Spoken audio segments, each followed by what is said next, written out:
যখন বাড়িতে শুধু কয়েকটি ডিম পড়ে থাকে আর এই গরমে রান্নাঘরে গিয়ে রান্না করতে ইচ্ছা করে না, ভালো লাগে না অনেক পদ বানাতে, তখন কিন্তু এই একটি পদ বানিয়ে দিলে এই দিয়েই খাওয়া হয়ে যাবে দুপুরের লাঞ্চটা। আর কোনো রকম ঝঞ্ঝাটের দরকারই নেই।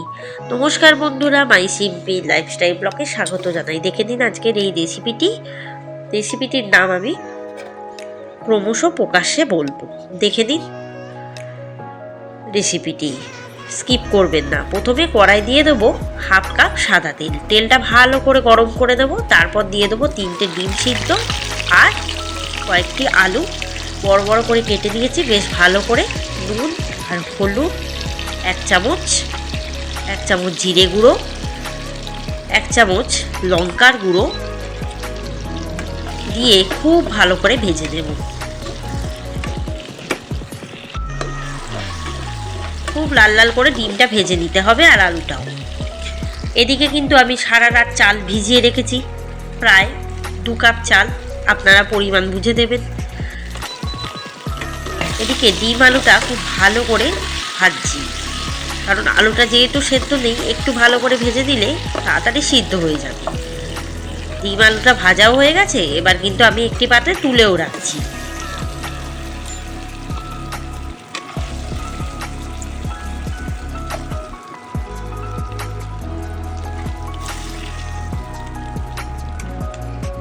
এবার ওই তেলেই দিয়ে দেবো অল্প একটু পেঁয়াজ কুচি, দিয়ে এটা ভালো করে ভেজে দেবো। প্রথমে পেঁয়াজ কুচিটাকে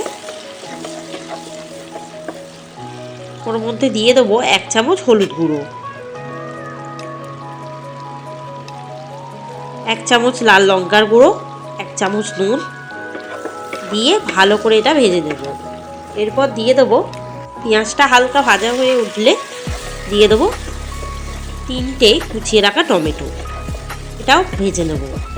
এরপর যা যা মশলা আমি বাটবো দেখিয়ে দিই। পরিমাণ মতো আদা আর ওই একটা গোটা পুরো রসুনের সমস্ত কোয়াটা খোসা সমেত, আর 8টি কাঁচা লঙ্কা আর হাফ কাপ জল দিয়ে ঘন ঘন করে বেটে দিয়েছি।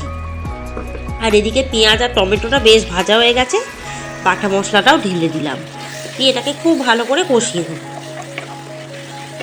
গরমের দিনে সবারই রান্না করতে ভালো লাগে না, আর একঘেয়ে রান্না তো মোটেই পছন্দ হয় না। এই রান্নাটা থাকলে কিন্তু সবাই খাবে চেটে পুটে, এইটুকু বলতে পারি।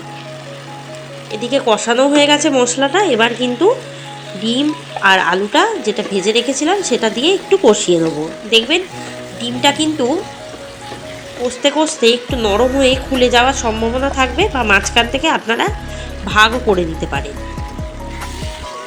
যতটা সম্ভব মিশিয়ে দেওয়া যায় ডিমটা দিয়ে ভালো করে এটাকে কষিয়ে নেব। যতক্ষণ না তেল ছাড়ছে আর গন্ধ ছাড়ছে ততক্ষণ কষাতে হবে। তারপর দিয়ে দেবো ভিজিয়ে রাখা চালটা, দিয়ে আবার একটু কষিয়ে নেব। চালটা দিয়ে যেহেতু কাঁচা চাল দিলাম, তাই একটু কষিয়ে নিলে ভালো স্বাদ হবে। ভালোভাবে কিন্তু কষানো হয়ে গেছে। দেখুন চালটা কিন্তু একদম কড়ার গায়ে লেগে যাচ্ছে। এরপর দিয়ে দেবো ওই মশলা ধোয়া বাটির জল 1 কাপ, আরও 1 কাপ মতো জল দিলাম, ফ্রেশ জল দিয়ে এটাকে কিন্তু ভালো করে মিশিয়ে দেবো মশলার সাথে। জলটা দিয়ে দেবো 1 চামচ গরম মশলা গুঁড়ো, 1 চামচ নুন দিয়ে ভালো করে মিশিয়ে দেবো। এই মশলাগুলো নিয়ে 15 মিনিটের মতো ঢাকা দিয়ে রাখবো, একদম লো আছে। 15 মিনিট পর ঢাকাটা খুলবো।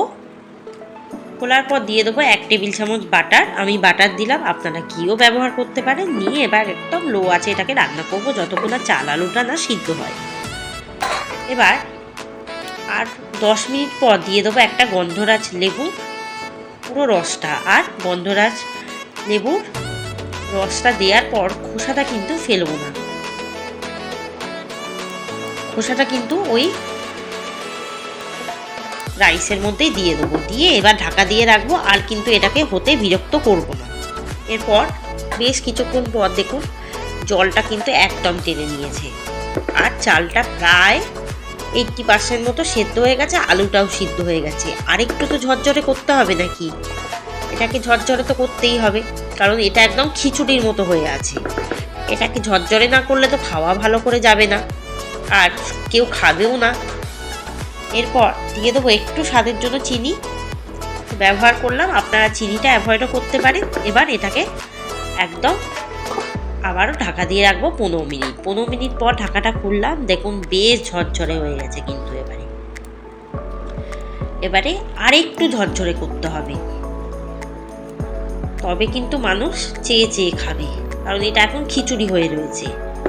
কারুর ভালো লাগতেও পারে, কারুর নাও লাগতে পারে। তাই এটাকে ঝরঝরে করার জন্য সবার কথা ভেবে আমি কিন্তু এটাকে ঝরঝরে করব। আর উপর থেকে একটু ধনেপাতা কুচি চড়িয়ে দেবো, দিয়ে আরও 15 মিনিট ঢাকা দিয়ে রাখবো। 15 মিনিট পর ঢাকাটা খুলবো। একদম লো আছে কিন্তু রান্না করতে হবে, তাহলেই কিন্তু একদম ঝরঝরে হবে। আর চাল আর আলুটা খুব ভালো করে সেদ্ধ হবে, আর টেস্টও বাড়বে, পুড়ে যাওয়ারও সম্ভাবনা থাকবে না। দেখুন বেশ ঝরঝরে হয়ে গেছে। এবার কিন্তু জাস্ট নামিয়ে গরম গরম পাতে সার্ভ করে দিলে ব্যাস রেডি। এর সাথে যদি একটু রায়তা থাকে তাহলে আর কোনো রান্নার কথা ভাবতেই হবে না, সবাই কিন্তু খাবে চেটে পুটে। আর যারা অলস হয় রান্নায়, তারাও কিন্তু এই রান্নাটা বানিয়ে নিতে পারেন একদম তুড়ি মেরে। এই ছিল আজকের রেসিপি, কোনো রকম কঠিন না, সবাই কিন্তু এটা বানাতে পারেন, আর সবাই খেতেও পারেন, টিফিনেও বানাতে পারেন। ব্যাস রেডি, দেখুন কতটা ঝরঝরে হয়েছে। এবার পাতে দেওয়ার পাড়া, খাওয়ার অপেক্ষা। দারুণ খেতে হয়েছে, ফাটাফাটি। যদি না বানিয়ে খান তাহলে কিন্তু আমার কথা বিশ্বাস করবেন না, নিজেরা বানিয়ে খান, তাহলেই বুঝতে পারবেন এর স্বাদ কতটা সুন্দর। আমার মা কিন্তু ছোটবেলায় এভাবেই বানিয়ে দিত, তখন মায়ের রান্না করতে একদম মন চাইতো না। যদি রেসিপিটি ভালো লাগে চ্যানেলটিকে সাবস্ক্রাইব করবেন, কমেন্টের মাধ্যমে জানাবেন আপনাদের কমেন্ট। সাবস্ক্রাইব আমার চ্যানেলের জন্য একদম উপকারী। ওপর থেকে একটু ধনেপাতা কুচি ছড়িয়ে দেবো, ব্যাস রেডি। ধন্যবাদ।